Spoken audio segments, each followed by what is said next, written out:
Welcome to the UnderMike show with Sam. Back for another week. It was a good week last week from Sam. How did it feel? It's college football. It's back, and I'm back. I mean, I should say, to no surprise, it's a sweep for me. I mean, Yeah, I expected the broom, but yeah. I was gonna go get a portable, I thought I had maybe like nearby like a vacuum cleaner, like a smallish one. But yeah, we get it done. Easy 3-0 to start the year. 3 units. The only game that maybe really felt in jeopardy, Boston College was catching a ton of points. We talked about that game. Yeah. They got down a bunch after being close, and then they came storming back to almost have a chance to win the game straight up. Each of my 3 games was a dog, and each dog had a good chance to win straight up. Ohio did win straight up over Iowa State.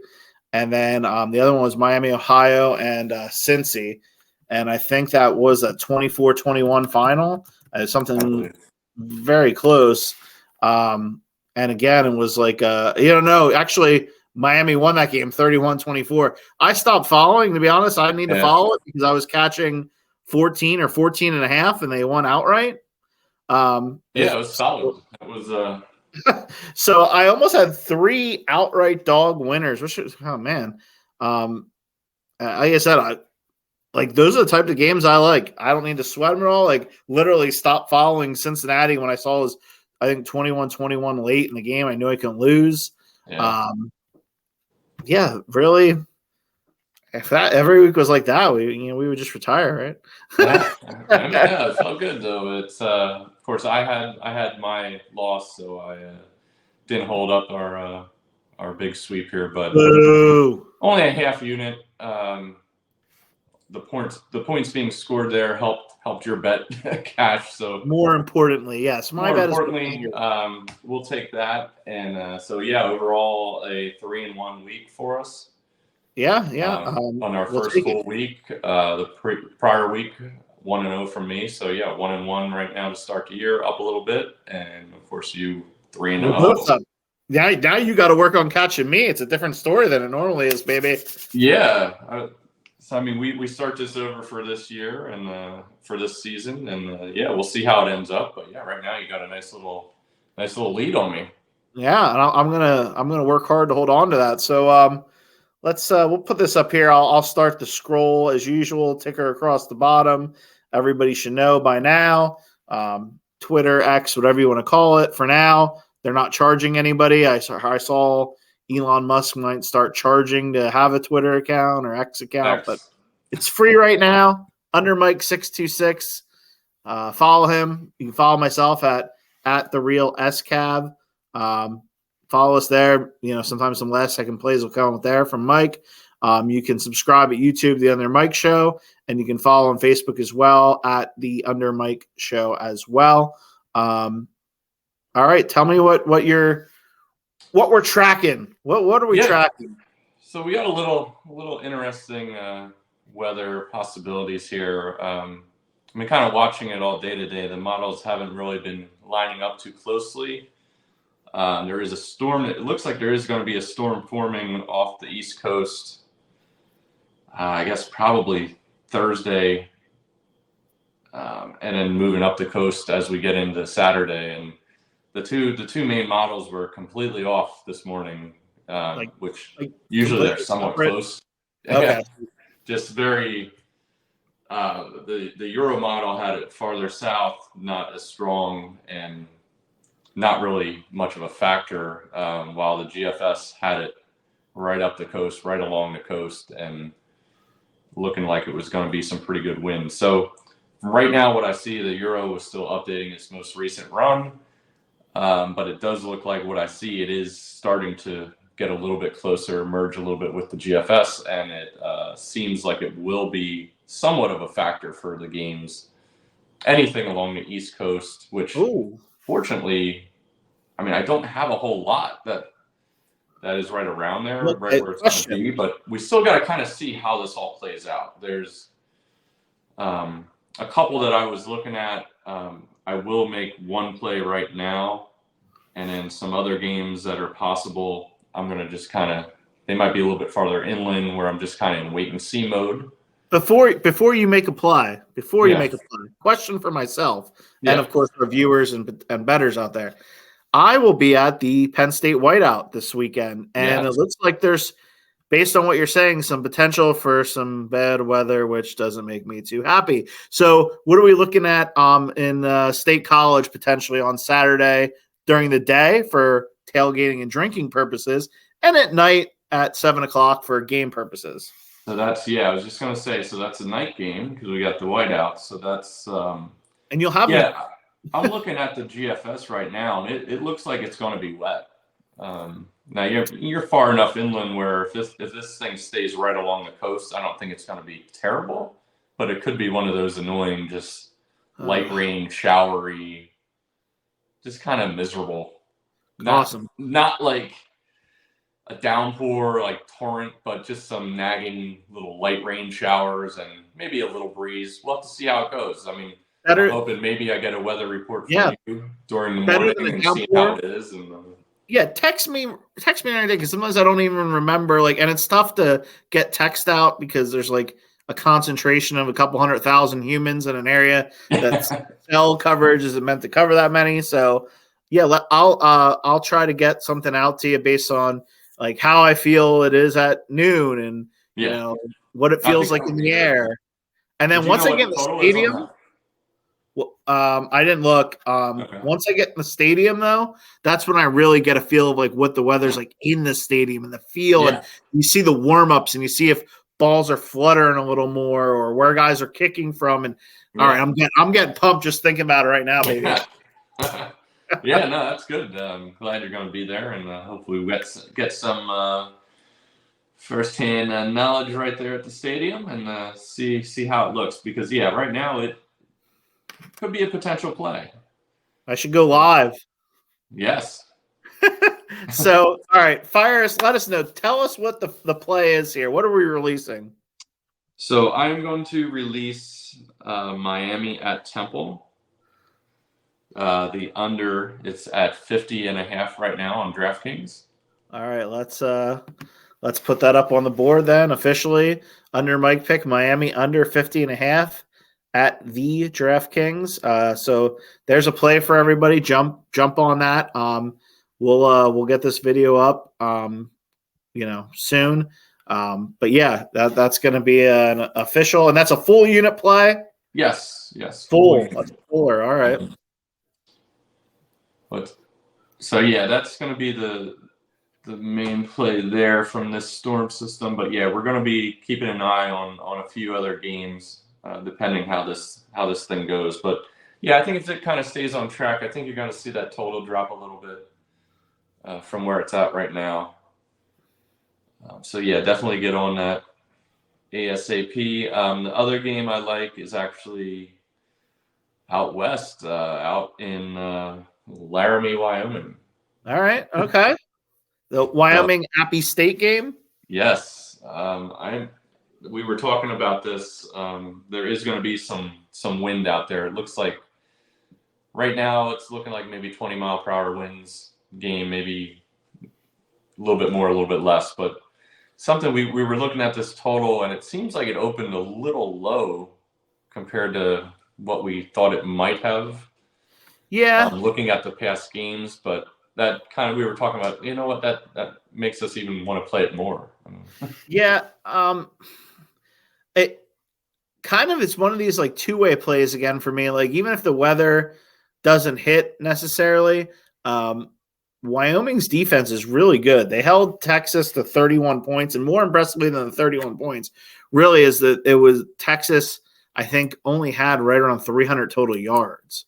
Yeah. So that would lend in the scoring less. So you would think they can hold App State, maybe into the teens. Mm-hmm. If they hold them around 14, then you got 4 touchdowns to play with on Wyoming's side, and Wyoming's offense is not exactly a bunch of world beaters. So kind of like, two-way possibility. If the wind really kicks up and it just becomes a one-dimensional rushing attack from both teams. Maybe it's a little bit more predictable and nobody moves the ball. So I liked when we were discussing that. So yeah, that's my second official play of the week. 1 unit on App State, Wyoming, under 43.5. It's on the board. It was currently on FanDuel. And then, like I said, I'll be monitoring things to see if there's anything else that we can play. Yeah, I think it's 43.5 too on FanDuel as well. I just threw DraftKings on there because all the other ones I have listed are for me are FanDuel, for you are DraftKings. So I'll get a promotional spot with FanDuel. You'll get one with DraftKings. It'll equal out. Sounds good. So what you got? All right. I mean, people beating down my door for this week's picks after last week's impressive showing. So we're going to go. Last week we picked all dogs. I'm not necessarily going to do that every week, but we're going to start with a dog again. And it's not a pretty dog, but the dogs don't have to be pretty to get paid. Okay. So be cute. No. So the game this week, Duke, nationally ranked Duke, 18th ranked Duke, is heading to Storrs, Connecticut, to take on lowly UConn, or what seems to be always lowly UConn over the last so many years. So this line is 21.5. Duke minus 21.5. And I get it. Duke's undefeated. Duke's riding high. They knocked off Clemson at the start of the year. I think that was a little bit misleading. They beat them by 3 touchdowns. It wasn't they got some breaks. It was just a strange played game.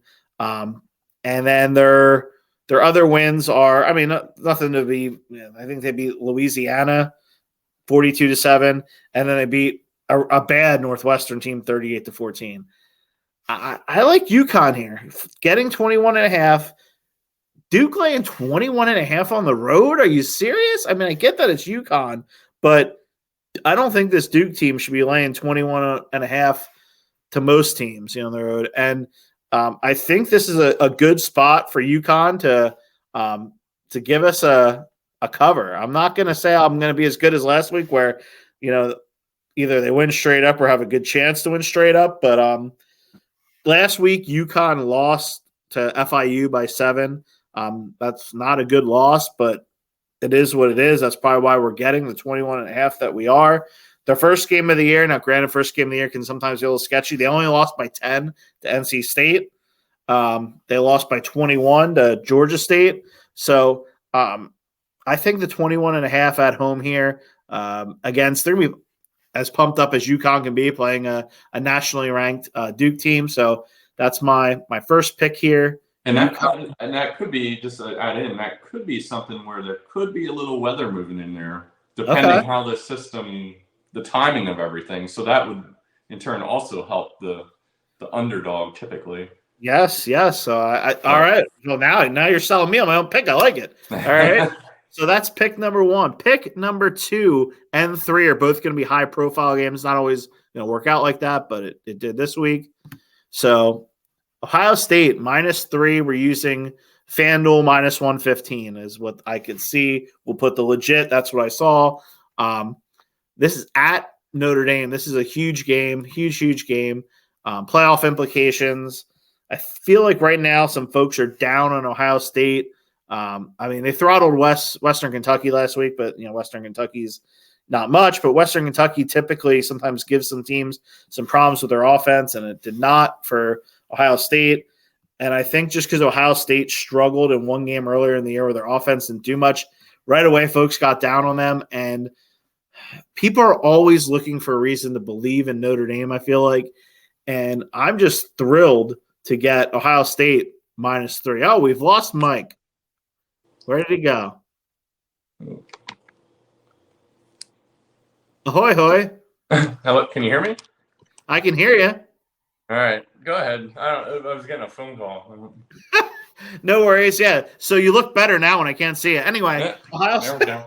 Oh, he's back. All right. Ohio State -3, -115. I just feel like this is a play that if we wouldn't have saw Ohio State struggle in a game earlier this year, this would have been closer to 6-7. I'm going to take the road favorite. I know some people may not like that, but in this case, I feel like the value is there. before the season, this line was like 7, 8, 9. I saw, and now it's 3. And again, I just feel like people are buying in too much to Notre Dame. I think they're better. Don't get me wrong. Sam Hartman coming from Wake Forest has made this a better team, but yeah, I'm gonna run with the Buckeyes here. So that's my second pick, and my final pick. Oregon Ducks -21 on FanDuel. Again, FanDuel. FanDuel, if you're interested, reach out. -21 against Colorado. Yes, the Colorado team that currently takes up 98% of college football's publicity and everything. The Colorado State game last weekend was like one of the highest watched games that was played at 10:30 Eastern. Yeah. Dion is a hype machine. I didn't put this pick. It wasn't an official pick on our show here last week, but I did have Colorado State personally. And I also had the money line first half, which cashed at like 8-1. And I had the money line for the game, which unfortunately crashed and burned at 10-1, but it was still a profitable game for me. My thoughts were just Colorado was way, way, way overhyped. And now that the Colorado State was a better play, and I should have given it out on the podcast last week, but I didn't want to go against such a popular team on the show, not podcast, whatever you want to call it. I was hoping this line. I think if Colorado would have handled Colorado State fairly well, like they were supposed to, this line would have been like 13, 14, which then I would have made this a multiple unit play. Just one unit, same as the other two. 1 unit plays. Oregon -21. I think what Dion does, he's turned this program around, but guess what? His mouth also fires up the other team a lot, it seems like. Yeah. That Colorado State team is not very good, but they were into that game, and they pretty much they should have won that game. Oregon is 1,000 times better than Colorado State. And if Colorado State can move the ball on Colorado, Oregon is going to dice them up. And I think the fact that Colorado's getting all the talk, is just going to be a reason for Oregon to just keep piling it on. And so I like the Ducks here, -21. And we'll see how Dion reacts to a loss. So those are my 3 picks. Awesome. I like it. So, yeah, back-to-back sweeps are coming, I feel like. Let's do it. Hopefully I can join in the fun. So, yeah, and maybe I'll have a report. If I reach out to you, maybe you can release some deets on the X machine. I won't call it the Twitter machine. Twitter's such a better name than X. Anyway, yeah, so yeah, let's do it. We have hot starts, I feel like. We had a huge start to XFL, and now we're off the winning ways again. It's just this is what we do. Keep it rolling. But yeah, I'll wait to hear from you Saturday. But yeah, I'll be looking at stuff all week and see if we can get another player too, hopefully. But yeah, I look forward to your weather report on Saturday. Sounds good. All right.